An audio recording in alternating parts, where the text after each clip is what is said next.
Hello guys, ये मेरा नया यूट्यूब चैनल है और नए यूट्यूब चैनल की फर्स्ट वीडियो है। मेरा ऑलरेडी एक चैनल है स्टॉक एडिक्ट के नाम से, जिस पे मैं स्टॉक रिसर्च की वीडियोस मोस्टली अपलोड करता हूँ। इस चैनल पे मैं ऑप्शंस की बात करूंगा, मोस्ट ऑफ द टाइम्स वो ऑप्शन सेलिंग ही होगी। तो इस वीडियो में हम बात करेंगे कि हम आयरन कॉन्डोर कैसे बनाते हैं और उसको मैनेज कैसे करते हैं। अगर आप ये वीडियो देख रहे हैं तो मैं अज्यूम कर रहा हूँ कि आपको ऑप्शंस की बेसिक नॉलेज है, जैसे कि थीटा, डेल्टा और विक्स, ये सब के बारे में आपको पता है और ये कैसे काम करते हैं। तो ब्रीफली मैं बताता हूँ एक आयरन कॉन्डोर क्या होता है। एक आयरन कॉन्डोर होता है स्ट्रेंगल विथ हेजेस। आपको स्ट्रेंगल नहीं पता है तो मान लीजिए निफ्टी अभी 15,000 के आसपास ट्रेड कर रहा है। एटीएम जो प्राइस है एट द मनी वो 15,000 है। हमें लगता है निफ्टी 15,300 के ऊपर नहीं जाएगा तो हम 15,300 का एक कॉल ऑप्शन शॉर्ट कर देते हैं। और नीचे के साइड हमें लगता है निफ्टी 14,700 के नीचे नहीं जाएगा तो हम 14,700 का एक पुट ऑप्शन शॉर्ट कर देंगे। लेकिन इसे एक स्ट्रैंगल कहते हैं और इसी के साथ हम अगर हेजेस बाय कर लेते हैं अपना रिस्क कम करने के लिए, मान लीजिए मैंने 14,500 का एक पुट भी बाय कर लिया और ऊपर के साइड मैंने 15,500 का एक कॉल बाय कर लिया, तो इसे हम कहेंगे एक आयरन कॉन्डोर। और निफ्टी अगर इस रेंज के अंदर रहता है, मान लीजिए 14,700 से 15,300, तो मुझे प्रॉफिट होगा और जैसे ही ये इस रेंज के बाहर जाएगा तो मुझे लॉस होगा। सो गाइस, इस वीडियो में हम बात करेंगे कि वो कौन कौन सी गलतियां हैं जो अक्सर हम करते हैं जिसके वजह से हमारे आयरन कॉन्डोर्स फेल हो जाते हैं। उसके बाद कुछ रूल्स जिसके वजह से हमारे आयरन कॉन्डोर की सक्सेस रेट बढ़ सकती है। ऑल्सो गाइस, जो हमने स्टार्टिंग में रेंज डिसाइड करी है, जरूरी नहीं मार्केट उसी रेंज के अंदर रहे, और उस रेंज के अंदर भी रहे तो ऐसा जरूरी नहीं कि वो हमें लॉस नहीं दे सकता। अगर मार्केट बहुत जल्दी ऊपर या नीचे चले जाता है, चाहे वो रेंज के अंदर ही क्यों ना हो, लेकिन फिर हमें वो लॉस देगा और हमें वो पोजीशंस एडजस्ट करने की ज़रूरत पड़ेगी। तो हम देखेंगे हम पोजीशन एडजस्ट कैसे कर सकते हैं, और बैक टेस्टिंग भी हम करके देखेंगे। लेकिन ये पोजीशंस एडजस्ट करने वाला पार्ट और बैक टेस्टिंग वाला पार्ट हम नेक्स्ट वीडियो में ज़्यादा अच्छे से देखेंगे, क्योंकि इस वीडियो में वीडियो की लेंथ काफ़ी ज़्यादा बड़ी हो जाएगी। सो गाइज, आगे बढ़ने के पहले मैं एक कुछ कॉमन मिस्टेक्स डिस्कस करना चाहता हूँ, और अगर आपको लगता है कि आप इनमें से कोई सी मिस्टेक फेस करते हैं तो आप ये वीडियो आगे देखिए, तो ये आपके लिए एक फ्रूटफुल वीडियो हो सकती है। तो पहली गलती हम ये करते हैं, हम पोजीशन ना फ्राइडे को बनाते हैं, क्योंकि हम सोचते हैं कि सैटरडे संडे 2 दिन हमें गैप मिलेगा, उसके वजह से जो थीटा डीके रहेगा वो बहुत ज्यादा रहेगा, तो जैसे ही मंडे को मार्केट खुलेगा हमें ऑलरेडी प्रॉफिट दिखेगा। पर आपने अगर ऐसा करके देखा है तो ऐसा आपके साथ हुआ है क्या? मोस्ट ऑफ द टाइम्स मेरा एक्सपीरियंस ये रहा है कि जैसे ही मंडे को मार्केट खुलता है, थीटा डी के तो इतना ज्यादा नहीं होता, लेकिन मंडे को मार्केट अगर 1% भी गैप अप या गैप डाउन ओपन हो जाता है तो हमारी पोजीशन बहुत जल्दी लॉस में आ जाती है। तो ऐसा होने का कारण क्या है? बिकॉज हम थीटा को गलत समझते हैं गाइस। थीटा हमेशा मंडे, ट्यूसडे, वेनसडे को ज्यादा रहेगा for the current expiry as compare to Friday. अब आप बोलेंगे लेकिन उन सैटरडे संडे को 2 दिन ऑलरेडी निकल चुके हैं, हमें 2 दिन का टाइम मिलता है, तो उसमें थीटा होना चाहिए। लेकिन गाइस, ऑप्शन की प्राइसेस ना फ्राइडे को ऑलरेडी एडजस्ट हो जाती है वीकेंड के अकॉर्डिंग। इस चीज पे काफी डिबेट भी चलता है, कुछ लोग बोलते हैं कि वीकेंड में अच्छा खासा थीटा डीके होता है, और दूसरे लोगों का मानना है कि नहीं, वीकेंड पे कोई थीटा डीके नहीं होता। लेकिन मेरा कहना यह है, अगर वीकेंड पे थीटा डीके आपको मिलता भी है तो भी कुछ इवेंट्स होते हैं, जैसे कि पॉलिसी आ गई कोई, या यूएस मार्केट ने फ्राइडे फ्राइडे जैसे यूएस मार्केट हमारा शाम को पता चलता है, हमें फ्राइडे के शाम को पता चलता है, हम आगे चलते हैं यूएस के टाइम से। तो अगर उसने फ्राइडे को अच्छा परफॉर्म नहीं किया तो मंडे को हमारे मार्केट अच्छा परफॉर्म नहीं करेगा, या किसी फाइनेंशियल इंस्टीट्यूशन ने डाउनग्रेड कर दिया। तो कहने का मतलब यह है कि मंडे के पहले आप 2 दिन दे रहे हैं जिसमें कोई भी इवेंट हो सकते हैं और आपकी पोजीशन आपके अगेंस्ट जा सकती है। तो आप देखिए थीटा का ग्राफ कैसे रहता है। ये 90 डेज का थीटा का ग्राफ बता रहा है। तो आप देखिए स्टार्टिंग के जो 60 दिन हैं उसमें थीटा डीके कितना कम रहता है, और आखिरी के 30 दिन में आप थीटा डीके देखिए डबल ट्रिपल होता है। वैसे ही मंडे, ट्यूसडे, वेनेसडे को इन दिनों पे थीटा डीके हमेशा ज्यादा होगा फ्राइडे के मुकाबले। तो फर्स्ट रूल ये है कि आप फ्राइडे को पोजीशन मत बनाइए, मतलब पहली गलती ये है। सेकेंड गलती जो हम करते हैं आयरन कॉन्डोर्स में, हम कंप्लीटली चार्ट्स को इग्नोर कर देते हैं। माना कि ऑप्शंस या आयरन कॉन्डोर्स में हम प्रीमियम्स को देख के पोजीशन एडजस्ट करते हैं, लेकिन हमेशा हमें प्रीमियम्स और डेल्टा को देखकर ही पोजीशन एडजस्ट नहीं करनी है। कई बार अगर हमें चार्ट पे सपोर्ट लेवल या रेजिस्टेंस दिख रहा है तो हमें वेट करना है कि मार्केट उनको क्रॉस करे, उसके बाद अगर आपका लॉस बहुत ज्यादा नहीं हो रहा है तो आपको अवॉइड करना है उस टाइम पे पोजीशन एडजस्ट करना। हम इसके बारे में वीडियो में आगे भी बात करेंगे, लेकिन चार्ट्स देखना बहुत जरूरी है, बिना चार्ट्स देखे ऑप्शन सेलिंग नहीं हो सकती। तीसरी चीज, उसी का एक फॉलोइंग पॉइंट है कि जब हम चार्ट्स नहीं देखते हैं और सिर्फ प्रीमियम्स और डेल्टा के बेसिस पे एडजस्टमेंट करते हैं तो आप नोटिस करेंगे हमें बहुत फ्रीक्वेंटली एडजस्टमेंट्स करने की ज़रूरत पड़ती है। जैसे मार्केट ऊपर चला गया, हम पुट ऊपर ले आए, फिर मार्केट नीचे आ गया तो हम कॉल नीचे के साइड ले आए। इससे क्या होता है, जिस रेंज से हम बिगिन करते हैं, रेंज हमारी बहुत जल्दी छोटी हो जाती है और 1 या 2 दिन में ही हम ट्रेड के बाहर हो जाते हैं। चौथी मिस्टेक, हम अपना रिस्क इस टू रिवॉर्ड मैनेज नहीं कर पाते। जैसे कि हम जब प्रॉफिट करते हैं, मान लीजिए 1-2 लॉट से ट्रेड कर रहे हैं, तो प्रॉफिट हमारा 1000-1500 का ही हो रहा है, लेकिन जब लॉस हो रहा है वो 2-2.5 हजार का हो रहा है। तो यहाँ पर रिस्क इस टू रिवॉर्ड का रेशियो 1:1 भी नहीं है, जो कि एक फेवरेबल पार्ट नहीं है। पांचवी गलती जो हम करते हैं कि हम ट्रेड में लंबे टाइम के लिए सरवाइव ही नहीं कर पाते। आप गाइस, स्टार्टिंग में हम रेंज बनाते हैं 500, 600, 700 पॉइंट्स की, लेकिन वो रेंज का फायदा तो जब है ना, जब हम ट्रेड में 2-3-4 दिन सरवाइव कर पाएंगे, जब भी तो हमें थीटा डी के मिलेगा। लेकिन स्टार्टिंग में ही हम वो रेंज बना देंगे, लेकिन हम पहले या दूसरे दिन ही ट्रेड के बाहर हो गए, तो उस रेंज का हमें फायदा ही नहीं मिला। तो हम ये देखेंगे कि हम अपनी रेंज को मेंटेन करके कैसे रखें और कैसे एक ट्रेड में ज़्यादा सर्वाइव कर पाएँ, क्योंकि हम आयरन कॉन्डोर बना रहे हैं तो हम चाहते हैं कि हम एक्सपायरी के 1 दिन पहले तक तो सर्वाइव करें ही, तभी हमें थीटा का फ़ायदा मिलेगा। ऑल्सो गाइज, अब हम कुछ रूल्स की बात कर लेते हैं। ये रूल्स मैंने अपने अकॉर्डिंग बनाया। अगर आपको इनमें से कोई भी रूल सूटेबल लगता है तो आप अपने ट्रेडिंग जर्नी में इसको इंक्लूड कर सकते हैं। ज़रूरी नहीं आप सारे रूल्स फॉलो करें, ये मेरे लिए काम करते हैं, हो सकता है आपके लिए काम ना करें। टाइम बदलता है तो रूल्स भी उसके साथ बदलने ज़रूरी है। लेकिन कुछ रूल्स ये हैं जो मैंने स्टार्टिंग में बात करी कि आप फ्राइडे को ट्रेड में एंटर मत होइए, एंटर होइए मंडे को। इससे फ़ायदा क्या है, मंडे को अगर गैप अप गैप डाउन या कुछ भी ऐसा सिनेरियो होता है तो आपको वो फेस करने की जरूरत नहीं पड़ेगी। आप 2 दिन ऑलरेडी ट्रेड के, वो सैटरडे संडे आपको, फ्राइडे पोजीशन बनाओगे तो सैटरडे संडे वो आपको फेस नहीं करना पड़ेगा, वीकेंड जिसमें कुछ भी हो सकता है। मंडे से थर्सडे तक थीटा डी के भी ज्यादा रहेगा। एक और बेनिफिट ये है कि आप फ्राइडे को अगर पोजीशन बनाते हो और पोजीशन आपके नेगेटिव पार्ट में चले जाती है, आपको लॉस देने लगती है, तो यहाँ पे आपका एक्चुअल लॉस होगा। लेकिन आप अगर मंडे को पोजीशन बनाते हो, मान लीजिए मंडे को आपको थोड़ा प्रॉफिट हो गया, अब ट्यूसडे को अगर थोड़ा गैप अप गैप डाउन भी होता है तो आपका लॉस ज्यादा नहीं होगा, आपका प्रॉफिट जरूर कम होगा, लेकिन आपका इमीडिएटली एसएल हिट नहीं होगा, जिस वजह से आप ट्रेड में ज्यादा सर्वाइव कर पाएंगे। दूसरा रूल ये है कि एसएल कुछ भी हो जाए 2% से ज़्यादा आपको नहीं लेना है। जनरली मैं 1.5% से 2% प्रेफर करता हूँ, लेकिन 2% से ज़्यादा किसी भी केस में आपको क्रॉस नहीं होने देना है।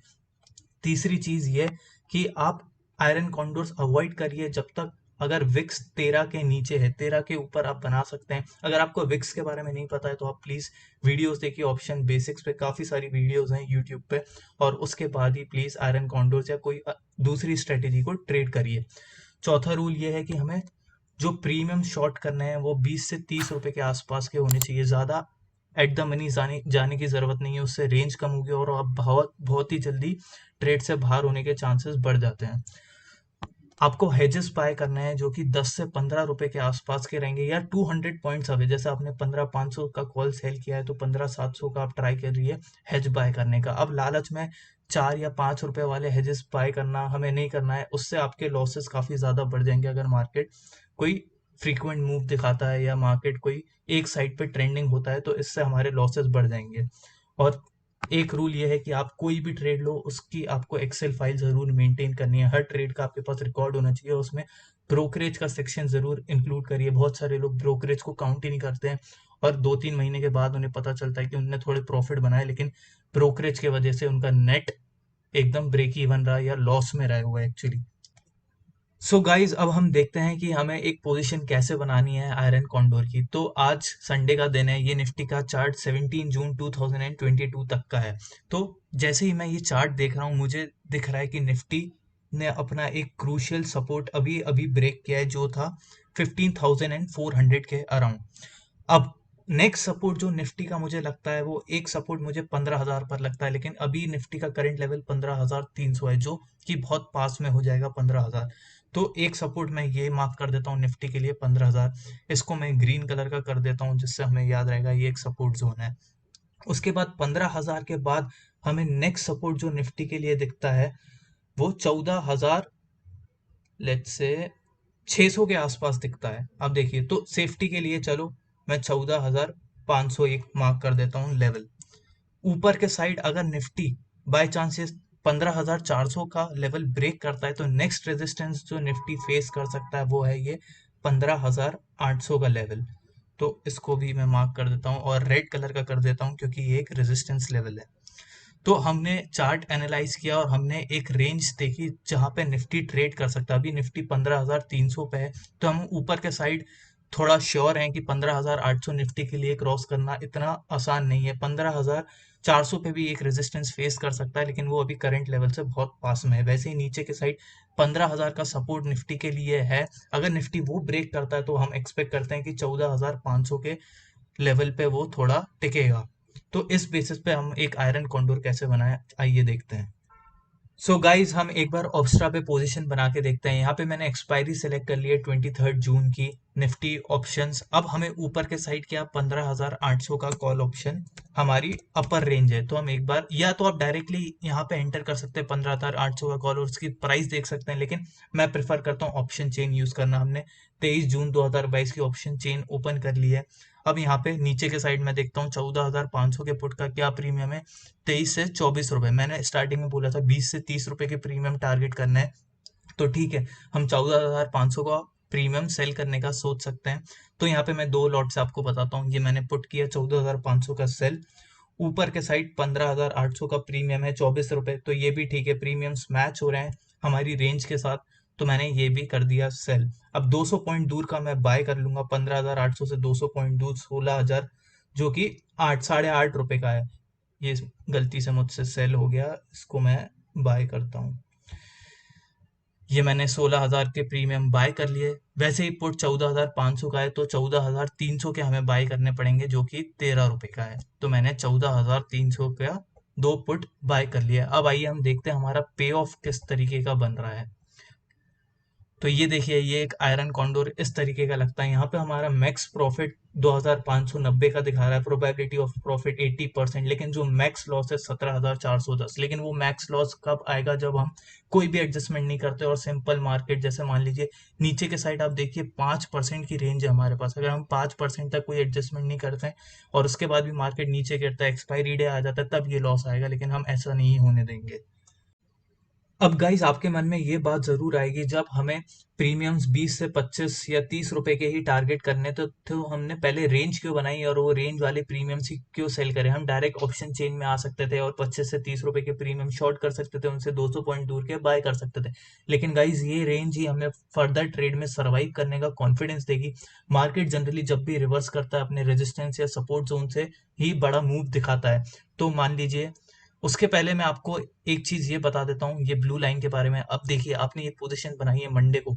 अब मान लीजिए मंडे को ही मार्केट 1% गिर जाता है, तो आपका लॉस देखिए पुट साइड पे कितना कम हो रहा है लॉस, बिकॉज दूसरे साइड का जो प्रीमियम है वो उसको कवर कर देगा। लेकिन कॉल साइड में आप देखिए, कॉल साइड में अगर मार्केट 1% भी मूव करता है तो आपका 1,000 रुपए का लॉस हो जाएगा।